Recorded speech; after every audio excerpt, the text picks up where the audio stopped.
Welcome to Blush to Bloom, and today we have a very special guest in our series of speaking with people who have battled with blushing.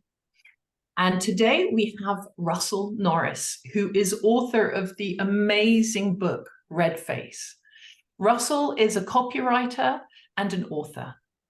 And despite battling with chronic blushing and social anxiety for years, he became an executive in a leading advertising agency in London, and now he runs his own business. And he wrote this amazing book about his journey with social anxiety and blushing. And when I read this book, I just had to reach out to him. And I'm so grateful, Russell, that you agreed to speak with me and to share your story here in this recording, so that anybody who's struggling with blushing or social anxiety or navigating that in their lives, to give them hope. And if you can do it, if you can reach an executive position in a leading advertising agency and then create your own company, then that's really gives hope to others, because so many people feel stuck because of their blushing. So welcome, Russell. Thank you so much for joining us. Thanks, Madeline, for the warm welcome and the intro. And I'm glad to be here chatting with you today. It's lovely. So I have a few questions for you, Russell, but whatever comes up, comes up. So we'll follow whatever path it takes. But perhaps to start off with, you could give us a short overview of your journey with social anxiety and specifically with blushing, and why you wrote the book. Okay, so I think my journey with blushing probably began around the age of puberty. Mm-hmm. I noticed that I would blush for very little reason, often with little or no provocation, and it began to bother me a lot in my years at school.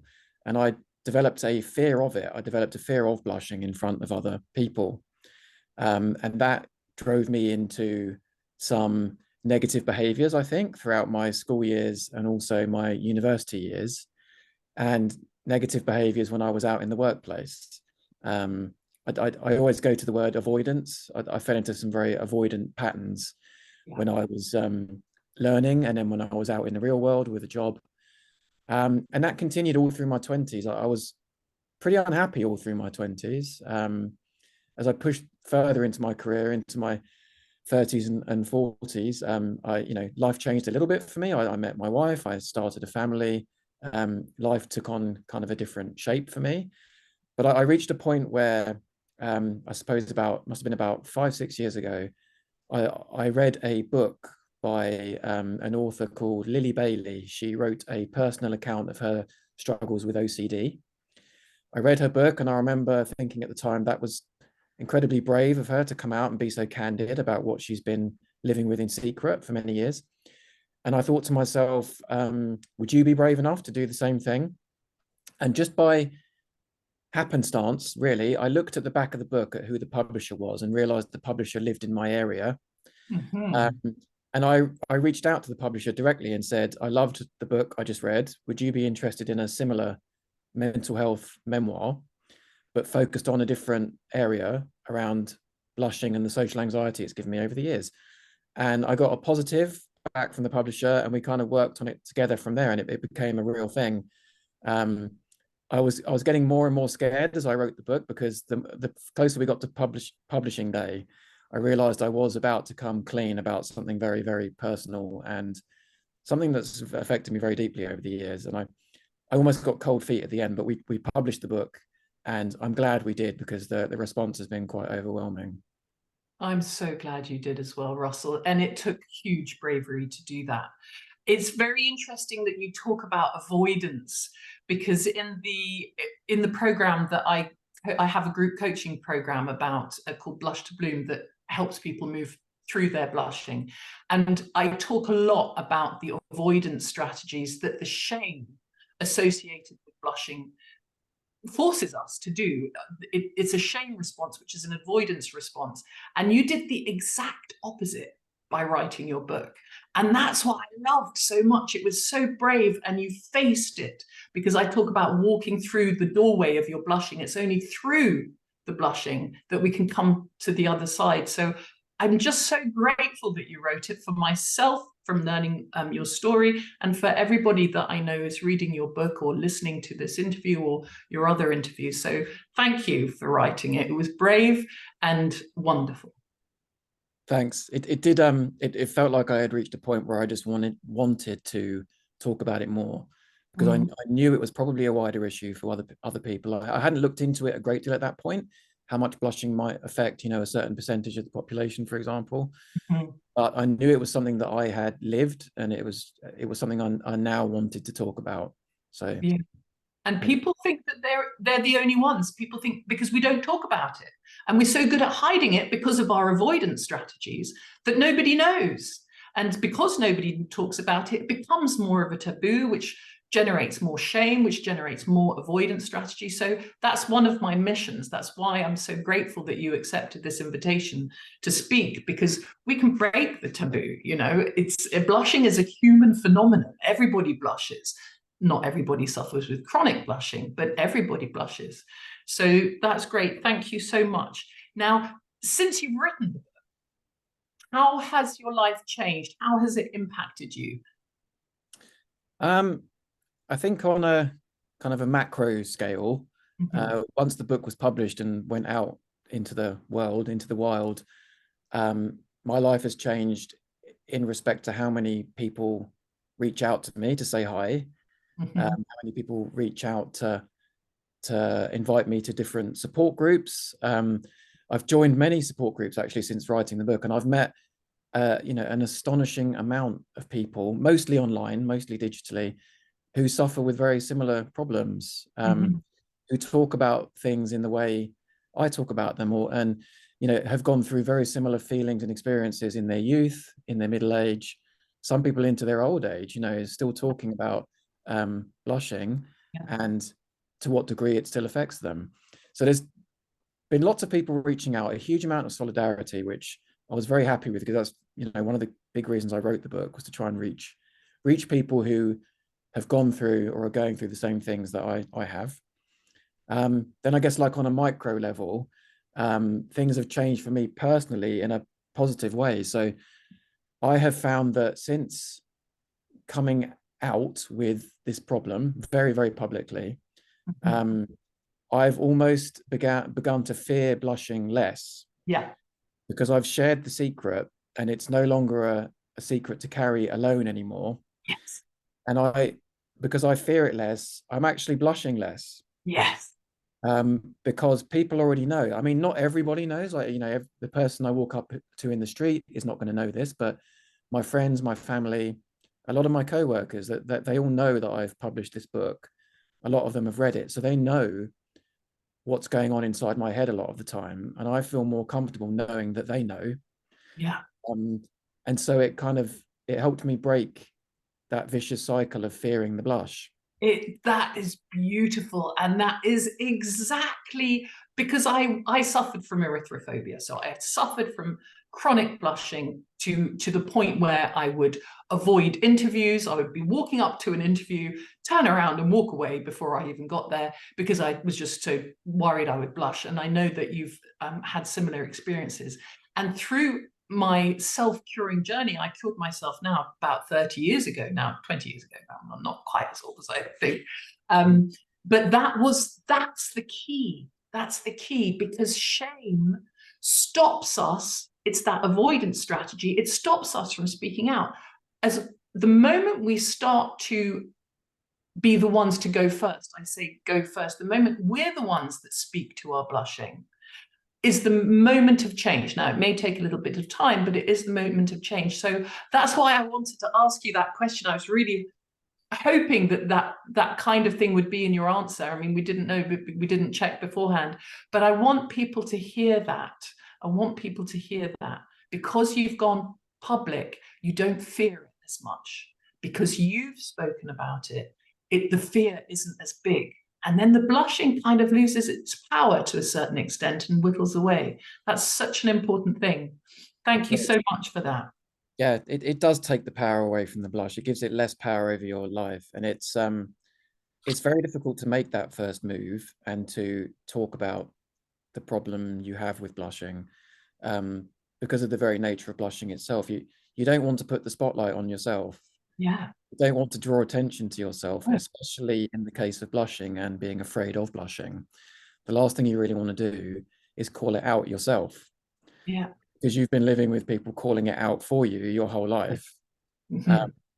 So it's very, very hard to take that first step. And I understand why so many people find it hard. And I think it's why so many people don't, and why blushing hasn't reached the level of awareness that some other mental health issues have. Yeah. I feel like it still flies under the radar a bit. And I feel like in general, people who don't struggle with blushing find it hard to understand because it's not out there as a problem that's been raised enough. That's right. People don't understand how much it can affect another person, which is part of the problem too. And that's what you've done here by showing people what's going on in your head. There are even sections where you're talking about what you're thinking. When I read that, they could have been my words, and showing the kinds of things, your coping strategies, some of them not particularly healthy ones. I'm not going to give anything away because then people won't get it in the book, but it's a difficult thing and people don't realize. So you've begun to break the taboo with this, and I think that is wonderful, because I'm hoping to contribute to that as well through things like this. But you said that, it is really difficult to speak about blushing because we live our lives with people calling it out for us. That's why I talk about going first. If you go first, then you take away their power as well. But how would you feel about answering the question about who you did start talking to first? How did you, because you wrote the book, but I imagine you started talking to people first. How did that look for you? It breaks down into 2 points, I think. The first time I ever spoke to anyone about the fact that blushing was controlling my life was when I spoke to a doctor. Right. I spoke to my GP, and Mhm. that was in my early 20s. It's the first time I ever said it to anyone, that I was struggling with the fact that I blushed so easily. So that was the first time when I spoke to a doctor, and then some medication came into play that didn't quite work out for me. But later on, after I was married, I got married in my early 30s. So it was after that point, I think the next time I ever spoke to anyone about it was to my wife. Mhm. I mentioned that it bothers me, that I struggle in certain social situations, and I dislike the fact that I turn red so easily. And I let her know that for me, it is a thing. And that was, you were already married, or you told her while you were dating? Sorry about the specifics, but I love the Yeah, specifics. yeah, I think it was after, actually. I think Okay. my wife always knew that I could get nervous and uncomfortable in certain situations, but I don't think she ever realized the degree to which it could affect me. And I did, open up to her about that. I think it was after we got married. So that was the point two, I guess. And I think it was a bit further on after that that I decided, this idea was going around in my head. Should you tell this story? Do you want to maybe write about it? Because I write for a living, and I've Yeah. often thought maybe I could capture this in my own words. Mhm. And yeah, the idea for writing the book came up, and that's a whole new level of telling people, because that's putting it through a megaphone Yes. Yeah. and announcing it live. And I went on TV after writing the book, and that's probably Right. one of the hardest things I've had to do personally. I went on a daytime talk show in the UK, and it was only a 10-minute segment, but it was very, very nerve-wracking for me. So I guess that was the pinnacle. Like, the smallest part was speaking to a doctor when I was younger, and then the highest peak was going on TV and speaking to an entire nation about it. Yeah. And what was the result of that? So your book reaches a lot of people, and then television reaches a lot of people. Um, how did how did that affect you? Because as we said, blushing is all about hiding, and now you're front and center. How did that impact you? It's not easy. I'm not going to lie. I kind of became the center of attention, um, with people reaching out, for interviews on radio. Um, I was interviewed by some journalists. I guess that's less stressful for me, but I guess when it's a live environment and I know it's being broadcast, I find that difficult. So it's changed in that regard. I find at times I've almost become a poster boy for blushing, Yeah. which I don't mind, but it does come with some responsibility. Mm-hmm. I feel like I'm duty bound to keep talking about it and to turn up to these events when I'm asked to, even though I might find it difficult. I still find it hard. I'll be the first to admit that Mm-hmm. having put myself in this position willingly, I still find it difficult at times to step out into the spotlight again and to It talk takes about such something. So courage.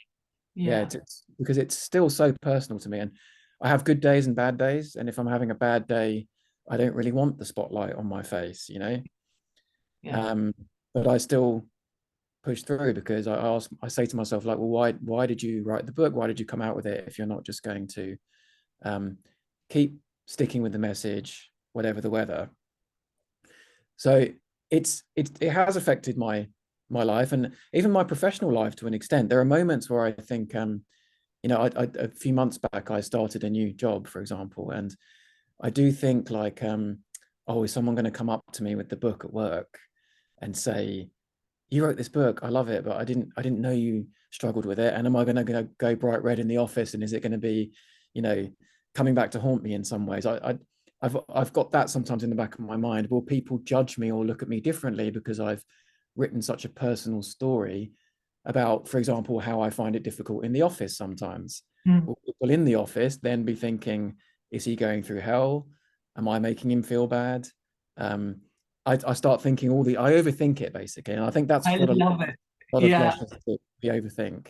I love that overthinking. I've created something called the blushing triangle, and at the pinnacle of the triangle is self-focused attention, where we're having such a strong conversation with ourselves about what are they going to think if I blush, and what do they think of me, and are they going to ask me this, and how's that? We're so totally absorbed in that self-focused attention that we lose track of what we're doing, what our goals are, our brain shuts down, and that self-focused attention is definitely part of the blushing triangle. Yeah, So I love that you give voice to that so eloquently, because it's also part of the solution. Getting out of that self-focused attention is part of the solution. it is. Yeah. And it's again, it's so hard to do because it's so ingrained in your character, in your, neurological pathways, I guess, that especially if you've gone through avoidant behavior for many years, Exactly. it becomes very, Sometimes for 20, 30 years. I have a lady in my group coaching, 65 years old, and felt that, this was a life sentence. But when you talked about groups that you've joined and so on, when you can speak about this and learn the processes, like, for example, during my coaching program, that's what I do. It's a 6-week program. You can rewrite your brain. You can do it. Our brains are elastic. You actually talk about it in your book. I don't know whether you did it instinctively or you did your research on neuroscience, but you talk about it, and it's true. You can, and you are in the process of doing it, actually. yeah. I've never done it formally. I've never gone into therapy, Mm-hmm. even though I know that option is there. Mm-hmm. But I never had that option presented to me either. If I think back, 20 years to when I first went to a GP, the word therapy was never mentioned. It never came up. You know, at that time, I don't even really think the phrase mental health was well known. It And if certainly, it was taboo, you couldn't talk about it. yeah, it wasn't something that I had heard of, mental health. And therapy comes with its own stigma too. Absolutely. It's different in different countries, I think, the level of stigma, but in the UK, I think there is still stigma attached to being in therapy, quote unquote. Um, Absolutely.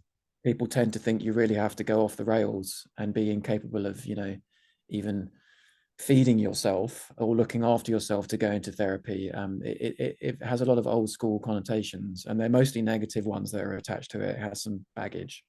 It still does, indeed. And, you know, when I started researching this at the time, when I suffered from blushing, which as I said, it was sort of 20 to 30 years ago, there was nothing out there.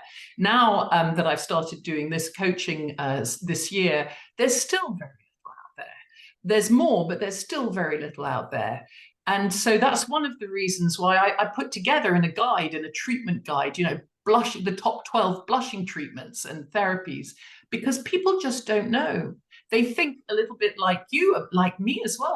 I studied medicine because I assumed I had a medical condition. And if I understood it, I'd be able to cure myself. So people think they can take a pill or have an operation and they'll be cured. Unfortunately, it's not usually that simple. And some sort of therapy, some sort of longer term therapy is required. Yes, yeah. So much of it comes from the mind. And I know the mind is, you know, very, very interconnected with the body, especially with something like blushing. But I think it really does begin there, and that is the starting point, is to try and fix how you think about blushing, to stop or minimize the physical reaction to those thoughts. Exactly. But it's very, very hard to do, because in a way you're almost trying to change your character. You're almost trying to change how you were born. You're rewiring your brain. You're not changing yourself, because you'll always be. I believe that blushers are a very kind and sensitive group of people, extra kind and sensitive and caring. And you will always be extra kind and sensitive, caring. It's part of the reason why we blush in the first place, because we care. It's the blushing is kind of a volume of how much we care. So that will always stay the same. But with group coaching, the results we're getting are wonderful. It is wonderful, because over time, over a period of weeks or months, you talk together with other people like yourselves, and you do move on, and you do change the way you think, and you do stop avoiding, like you've done with yourself. But with the group, it's kind of easier and faster. So it can happen. It does happen, and I really want people to know that. Yeah, it's so interesting that you mentioned the kind of quick fix. You know, can you take a pill? Can you have an operation to make this stop happening? Since joining these support groups we talked about, I find there are people of all ages in these groups, but there are a lot of young people too. You know, late teens, early 20s. And they are going through exactly what I went through. And it's uncanny that the things they say. And one pattern I notice is everyone's looking for a quick fix. Yeah. What's the pill that will stop me blushing forever? Yeah. What's the operation I can have that can take this away instantly? Yes. And I try and chip in and, you know, lend some, you know, try and manage expectations in a way about what people can expect with blushing, like throughout the rest of their lives. And my answer is always, there is no quick fix. You know, these things, they are bandages. They will help for a period of time, but they won't treat the root cause. That's right. So for me, I mean, one of the kind of messages or the outcome from my book was that getting older was one thing that helped me. And that's not something that a lot of young people want to hear, is that I have to get older and just, you know, with time it will get better over 20 years. That's not what people want to know. So sometimes it's a difficult sell to pass that information back down to the younger crowd. It's not what they're hoping to hear a lot of the time. But this is the fundamental first step, right? Understanding that this is part of who you are, and a pill or an operation isn't really going to fix it long term. That's right. It's a part of who you are. That's what's so important. It's a part. And like all parts, we can change them. We can adapt them, and we can respond to them. Again, because of our neuroplasticity. And you can live with it for a lifetime if you constantly try to avoid it. But once you start to decide to live, to focus on it and make friends with it and move past it, then you can also do that. It's about the attention and the consciousness that we give it. And there is it does work. You know, I'm proof of it. I'm not the only person that has cured themselves from blushing. There are lots. I'm on a mission to find as many as I can and interview them. But, you know, if I can do it, you can do it. And anybody who's watching can do it. It's not magic, but it does take time, and it's not a quick fix. And the thing to realize is that there's nothing wrong with you. People think that they've got a medical condition or there's something wrong with them. And so they're looking to the medical profession to cure them. But that's not how it is. It's all more dealing with trauma with a little t. It's more the body-mind interaction. That's where the solution lies. Yeah, I love that phrase, making friends with it, because I've heard other people saying things like, if you can think of blushing as maybe your sidekick or someone who's looking out for you, that can be a very useful way of framing things. Yeah. I like to talk about it. I like to ask people when they first noticed their blushing, at roughly what age they were when they first noticed their blushing. You talked about puberty, and then making friends with your younger self. Some people start in adulthood, and then it's making friends with that age. Some people start in childhood. I started when I was around 7. It's making friends with your younger self, and parenting your younger self. It's a relationship, a healing relationship there. But that's really wonderful. And do you think, because you talked a lot about in your book about your social anxiety as well, and that it's very closely linked with your blushing. And I know a lot of people listening to this will also have issues with anxiety in social contexts. Do you think you can separate the two of them? Did one come first and then the other one came as a result, or was it a chicken and egg? How did that play out for you? Yeah, it's definitely a chicken and egg question, and I come back to it often, and I sometimes change my mind on which came first, but I think more often than not, I decide that the blushing was the lit the fire. Right. Because I mean, I was always shy when I was younger, but that's very different to having social anxiety. When I began to blush, I remember very keenly feeling at a young age that it was something I had absolutely no control over. Mm. It happened to me. I couldn't stop it. It was almost like an alien part of myself doing whatever it wanted. And I began to fear that, and that fear grew into social anxiety. Right. So I don't think I was primed for social anxiety first, which then led me to blush. I think it was probably the blushing that began first, and my social anxiety spiraled outwards from that. It's a difficult one, isn't it? It's a difficult one to unravel. So thank you for answering in that way. And also that what you said there about it happened to you. You had no control over your body. That's what people find so painful. Mm. The fact that they're blushing, it's so visible, they've not got no control over it. And then it's almost like opening yourself out and let everybody see what's inside, whereas most people can go around with their clothes on. It's like walking around naked, which is an awful, vulnerable, terrible feeling, isn't it? Yeah, that's it. It's like it forces you to be naked for as long as you are blushing. Yeah.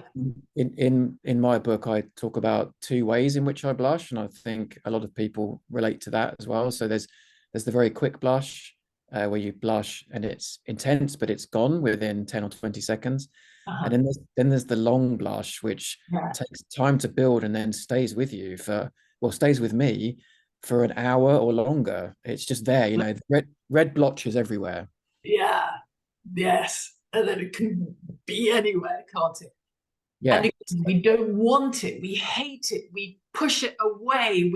And I always say, you know, it's a part of you. So if you're pushing it away, you're pushing away yourself.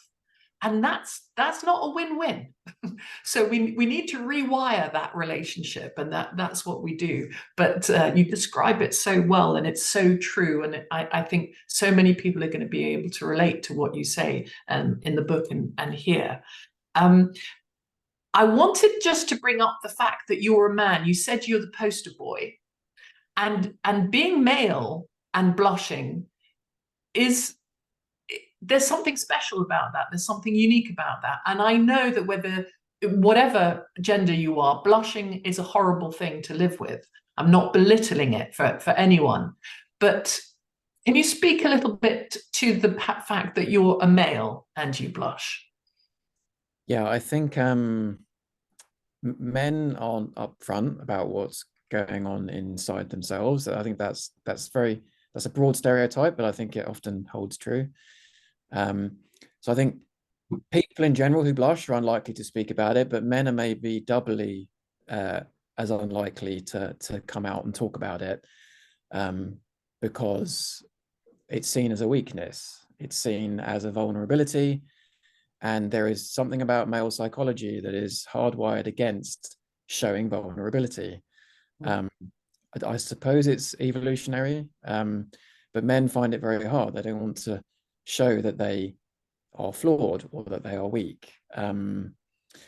So it's something definitely that men bury and try to hide. And I think it may affect them in different ways when they are blushing in front of others, especially in groups of other men. So I went to an all-boys school, and I was, not bullied, but I was definitely mercilessly latched onto for the frequency with which I blushed. There were other boys at school who blushed, but none like me, or as often as me, or as deeply as me. And I was kind of torn apart for it by my peers, not in a way, where they were truly trying to assassinate my character or anything like that. But I found those years at school very hard, being surrounded by unforgiving young men. I think there are other kind of touch points about the male experience with blushing that are worth bringing up. So one is, again, I'm going back to these support groups I talk about, but what comes up a lot is a question like, what makeup can I wear to hide the blush? Yeah. And that immediately puts the blushing problem into the female space, because most men don't wear makeup, and they I guess would feel uncomfortable wearing makeup to try and hide the fact that they blush or that their skin is red. And if I go onto the NHS website in the UK, so that's the National Health Service, they do have a page about blushing. If you search for it hard enough, there is a page of basic advice, and the advice is to seek therapy, essentially. Well, to tell your GP and then maybe seek therapy. But then when they list some coping methods, and they're all very basic things like learning breathing exercises and trying to calm down, which I find a little bit condescending. Yeah, a little bit. It's a little bit reductive. But they mention on there to use color correcting makeup, which to me says that the entire National Health Service presumes most people blushing are women.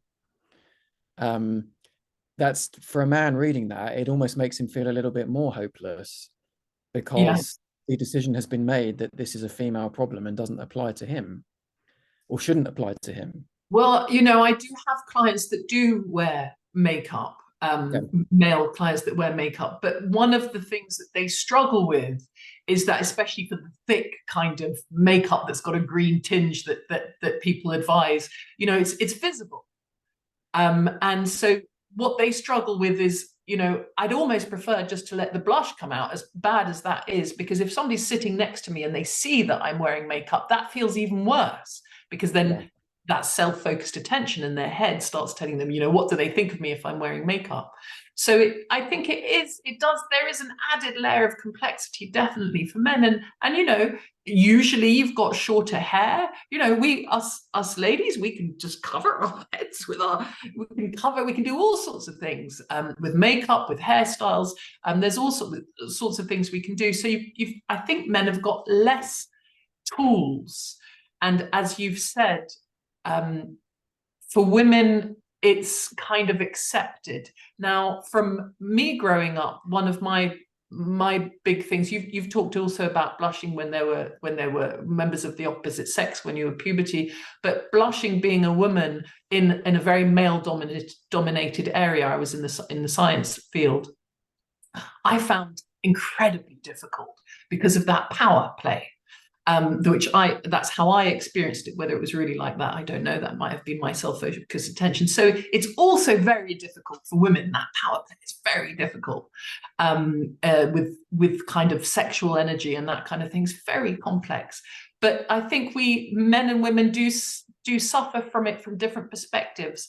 And the fact that you are a man, that you have spoken about this, and that you even admit, like you almost a poster child. I do believe it's helpful for many men who maybe they don't even go to the support groups because they feel, well, I'm a man, what are people going to think? And the fact that you have written and you go to these things, you're going first, and people can now follow you and go to support groups, and support groups do make a lot of difference.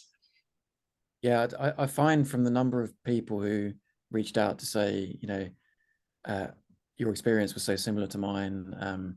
I could have written some of it myself. Yeah. It was, you lived through what I lived through. I'd say over 50% of the people getting in touch with me are men. Not massively over, but there's definitely more of a skew towards men. Yeah. And a lot of them are saying things along the lines of, I've never spoken to anyone about this before, but now I feel like maybe I should. And I always just think, yes, like that's a win for me. Yes, it is. If a man has said that and he follows through on it, that for me is a win. It is. Because otherwise he may well have gone through the rest of life just trying to bury it, and falling into negative coping behaviors. And it's often drink and alcohol, Yeah. or ways to hide the blushing, or to numb the blush response. Mm-hmm. It kind of it can break out into all these I guess knock-on problems, Yeah. if not addressed early enough. Yeah. So yeah, there's been a lot of men reaching out to say they resonate with what I've put out there, and that to me is life affirming. It's what I was hoping to hear. It's a wonderful thing you've done. It's a gift that you've given to the world. It is a gift. And I wanted just to dig a little bit deeper on that, coming out with it and telling people, because what I like to say to people, when you tell people, when you have gathered the courage and you've decided you found somebody that you think you can trust, and you're going to tell them, or you're going to say it in passing. Some people find it easier to tell somebody that's close to them. Some people find it easier just to tell complete strangers, and find it very difficult to tell people that are close to them. So it depends on your character. But what I like to say to people, in case somebody's watching this and they're thinking, yeah, I'm actually I'm gonna do this, I'm gonna talk about it to somebody, is that you're doing it for yourself. You're not doing it for the reaction that they're going to get, because sometimes what might happen is you might tell somebody, actually, you've got a little story about that in your book. You might have, of one of your female colleagues that did call it out. You might tell somebody and say, oh, I'm blushing or something. And the person's like, don't worry about it. Stop making such a big deal about it, and is flippant about it, which can be really hard, because you've worked up for years and years and years to tell somebody. Finally, you've released this massive, painful thing, and then they're just flippant about it and don't understand, and that can be difficult. But it's important to understand that when you are speaking up, you're doing it for yourself. You're not doing it for them. And some people understand, some people don't. But it's still important to speak about it. Yeah, I just want to emphasize that. You are primarily, yeah, it's like self-care, right? You're doing it to look after yourself first and foremost. And some people have been flippant about it, like, it's not such a big deal. Not to the point where they're saying, why did you need to write a whole book about it? But I'm sure. When I overthink things, I think, oh, are people thinking he did moan a lot in that book, didn't he? He kind of went on about how hard it was, and it's only blushing, he needs to get over it. That's like the internal monologue that turns around sometimes. Those people wouldn't read the book. You wrote the book for different people. Yeah. One thing that was hard for me in terms of reactions from other people is my immediate family. Right. So I had never really spoken about it to my mother and father, for example. Mm-hmm. And I got to the point where I was like, okay, I've written a book and it's coming out soon, so they need to know about this, because they actually do feature briefly in the book. Yes. And I told them I was writing a book about, I think, being an introvert. I kind of glossed over it Yeah. a bit. But then the time came where I was like, this is coming out now. It's a reality. So I need to speak to them. And I got together with them and we had an evening discussing what the book was about and what had been bothering me for a long time. And I felt bad after that because I felt like my parents went away asking themselves what they had done wrong in my Mhm. childhood. Like, how could they have helped more? How could they have stepped in at the right time, right place? And I was trying to reassure them that it had nothing to do with them. You know, they were, as far as I'm concerned, they gave me everything I ever needed as a kid growing up. Yeah. This was something that I was facing alone. I probably should have reached out for help sooner, but yeah, coming out with it to my mum and dad later in life, I did find difficult, and I found had a bit of a knock-on effect because I felt I had made them feel bad, and then my sibling told me, for example, one day, "Oh, mum's been at home crying after she read your book," and he was almost angry with me for upsetting our mum. Mhm. And these were kind of things I didn't foresee when I wrote the book. I didn't think about the ripple effect amongst family and how some of it might be negative. Um, but ultimately, it helped that these things did happen because then we spoke about them again and we all Yeah. got aligned and we all, I think, became closer because of it. But Absolutely.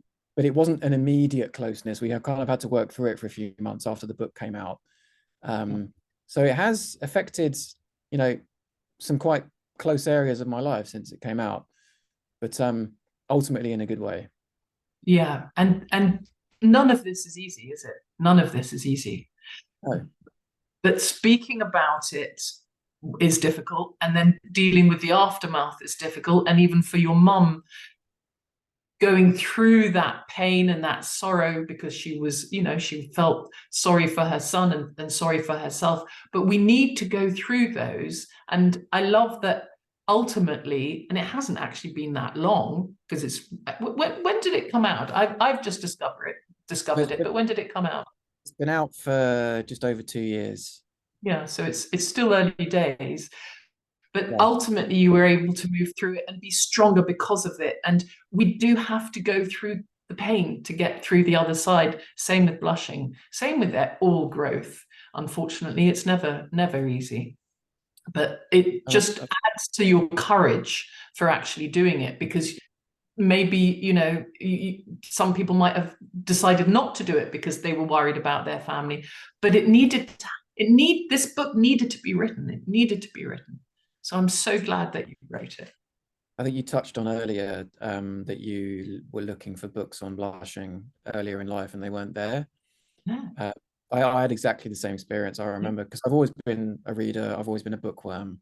I'd yeah, rather find out about things through books. So I was always looking for that book on blushing or what it was, other people who had suffered with it, and it just didn't exist. yeah. Um, so I think part of the impetus for me in writing the book was to try and fill that gap for, you know, the younger me in a way, or the other younger folks who are going to go through blushing without, that book out there. So hopefully that helps to fill a gap. It does. It really does. And maybe one day I'll contribute to that gap. Actually, now that I've seen your book, I was thinking, I can do a book. So who knows? We'll see. Now you wrote the book during COVID. Am I right? I wrote it before COVID. It took me a long time to write, actually. I'm quite a slow writer, but it was before COVID, yeah. Mhm. And then And it yeah, it, it came out it came out during, I think, or just after. okay. Because I think that timing is really important, because so many people tell me, I loved COVID. COVID was wonderful. I know obviously COVID was terrible for many reasons, but in terms of blushing, COVID was wonderful because we could stay at home, and then when we went out we wore masks.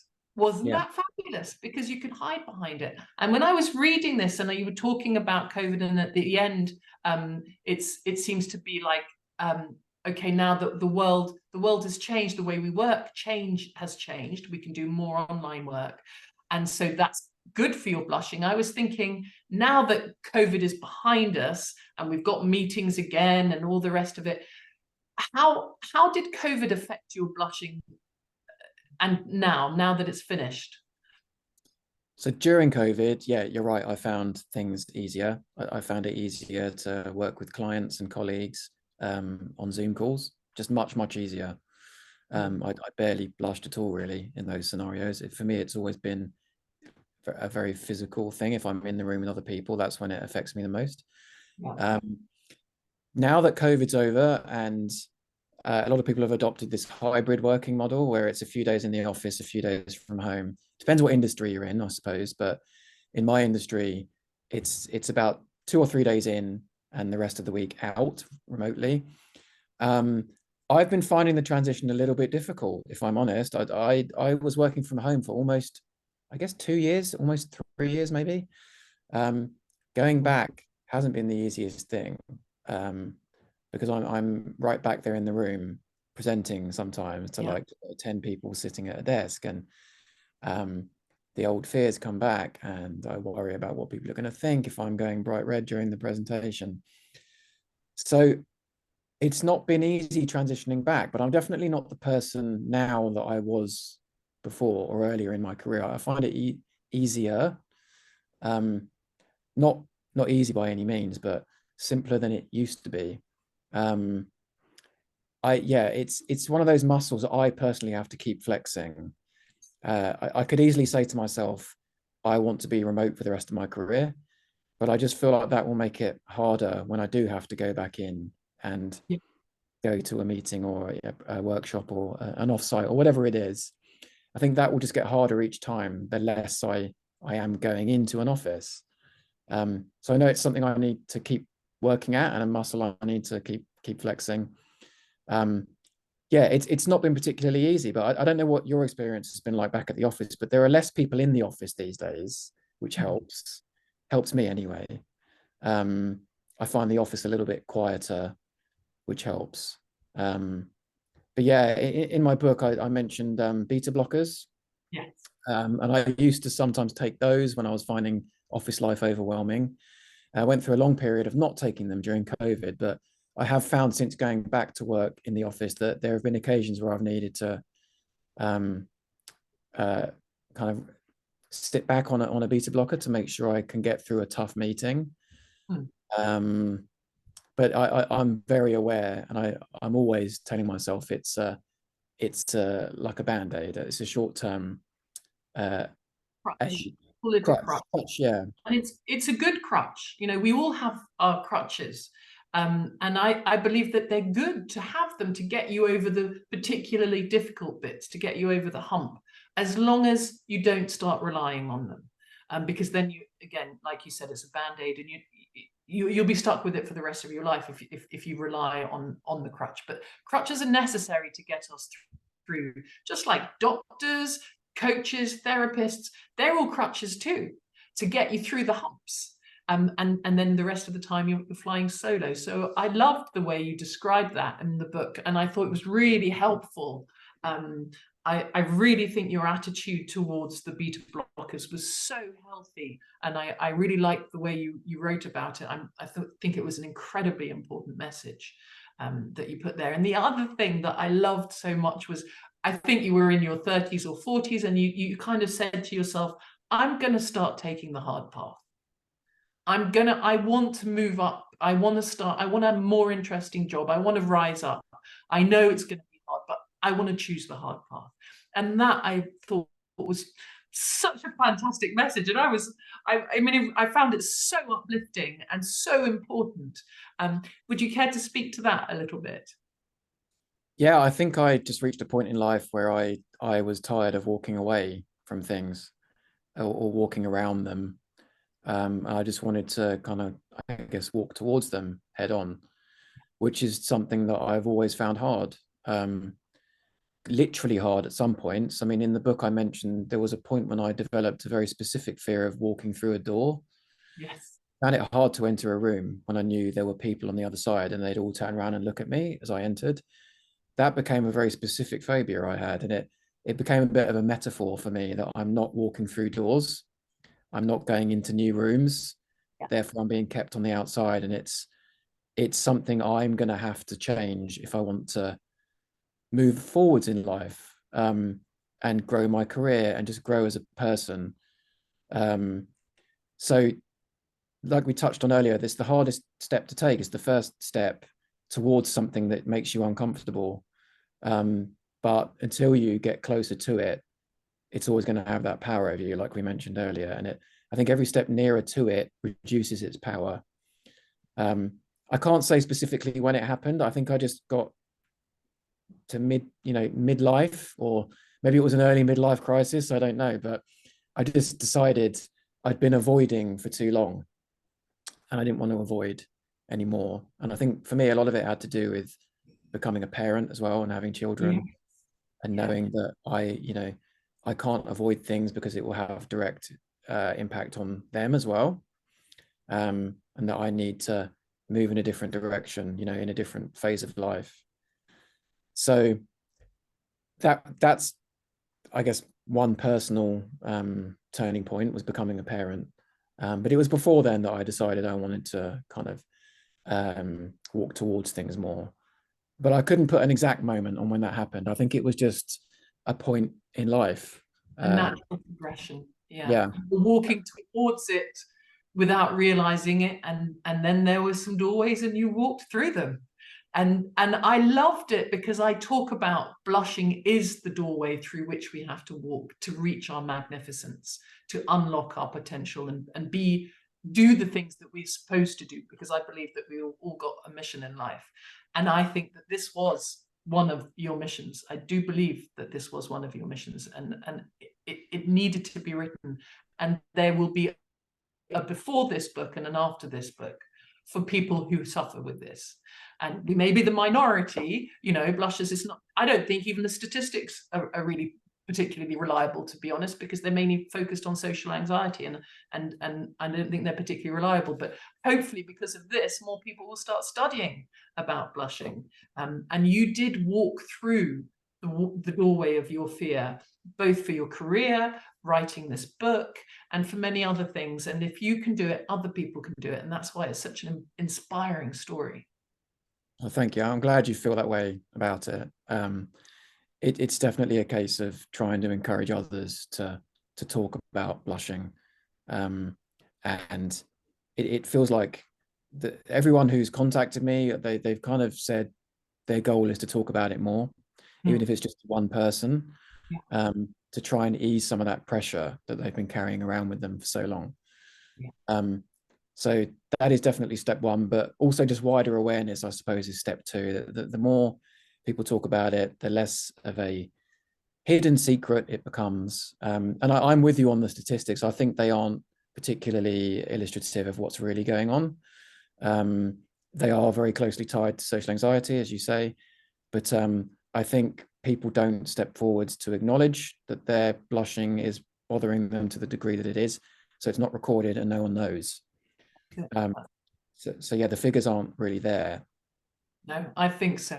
So Russell, thank you so much for this conversation and for sharing your thoughts and going a little bit deeper into all these things. If there was something that the younger you said you wrote the book for the younger you.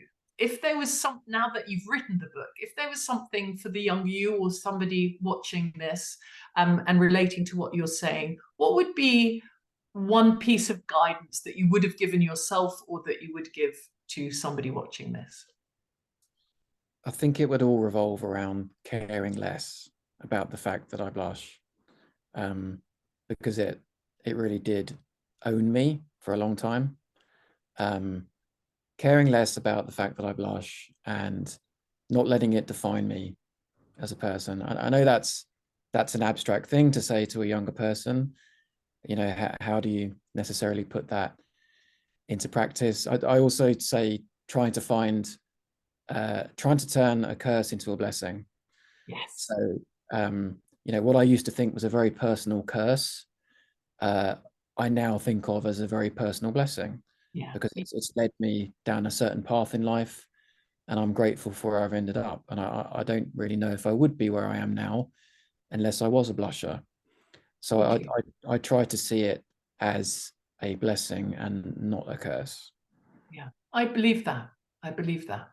I believe that if I hadn't suffered with my erythrophobia, if I hadn't spoken up about it in my way, which was in a talk, you did it in a book, then I wouldn't be helping people now. And if I can help one person, then it's a blessing.